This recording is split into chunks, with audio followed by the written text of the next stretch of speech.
Okay, I'm gonna try this again because the last time all the sound was playing in the background. Okay, so finally got it working, as you can see here on a public IP address. And this is how I did it. So first of all, the Docker container stuff is pretty much the same. I had to make some changes to the peer server and stuff because it needed the SSL certificate. So I did that, and then I added the SSL certificates here, and then linked them to the servers, the app server and the peer server, and then yeah, built the image again. Sorry, yeah, rebuilt the image, created, pushed the image up to AWS ECR, did a couple times until I got it right, and then once that was done, I created a ECS cluster and a task which deployed that image into a container. And then I did some networking stuff, and then yeah, after that it gives you an IP address. So yeah, you'll see over here, gives you a public IP address. Then you just go put that public IP address into a URL with the port 3000 that I specified, and then it spits out the rest of that URL, and that the rest of that URL is a room.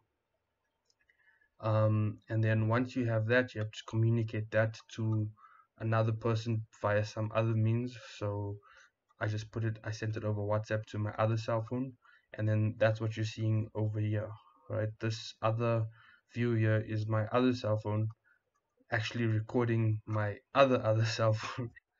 And yeah, and I tested it. The video quality is not too bad. Sound quality is a little bit choppy, but I have to test that with somebody. And yeah, this is basically open for anyone to use at the moment, and it doesn't require the server to be up, or at least it shouldn't. So to check that that's working, if we go over here, right, and let's see, okay, let's go and stop this task now, right? You're gonna say stop. Are you sure you want to stop it? Yep. Okay, right, so right now there aren't any tasks running, but again the code is still going on. Just to confirm that the cluster isn't running, that there's no tricks or anything, if I take this over here, right, and we open a new tab, let's see, actually I'm not sure if this would work or not, but I don't think it shouldn't work, right? You shouldn't be able to join again.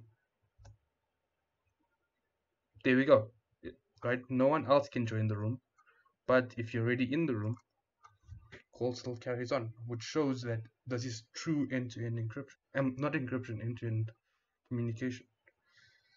And yeah, it's almost 3 o'clock, so I'm gonna go sleep now. Good other excuse to just use this thing. Okay, so as you saw, the only thing that was a bit dodgy with that was the HTTPS wasn't verified. That is because I was using a self-signed SSL certificate. So to make it more legit, you'd have to get a proper authorized SSL certificate, and it'll get the whole green lock thing that you see in browsers. After that, I guess I'd have to evaluate the running costs, because I mean I don't think it's actually that much, since there's no communication going directly through my container. It's just the initial connection between the two, and any new people that join the room, that's the only interaction that happens with the container. So there's that to consider. And also I'd like to link it up to some sort of dashboard that shows the number of people that are using it, at any one time or over a certain period. And I don't know, I guess after that, just see how it scales with many people using it.